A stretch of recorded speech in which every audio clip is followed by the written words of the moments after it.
Një pjesë e madhe e infrastrukturës botërore të internetit po përballet me vështirësi serioze. Giganti teknologjik Cloudflare, kompania që siguron mbrojtje dhe infrastrukturë për miliona faqe interneti në mbar botën, ka konfirmuar zyrtarisht se rrjeti i tyre global po has probleme. Kjo nuk kupton se një numër i madh shërbimesh online, aplikacionesh dhe faqesh interneti, përfshirë edhe atë të televizionit 21, mund të jenë të ngadalta ose plotësisht të padisponueshme për përdoruesit.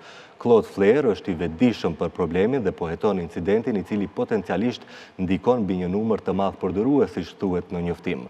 Cloudflare nuk është një ofrues i zakonshëm hostingu, por konsiderohet si një nga shtyllat kryesore të internetit modern. Rrjeti i tyre punon në një sasi të jashtëzakonshme trafiku, duke mbrojtur gjithçka nga blogjet e vogla, faqe qeveritare e deri te platformat e mëdha të tregtisë elektronike dhe sistemet bankare.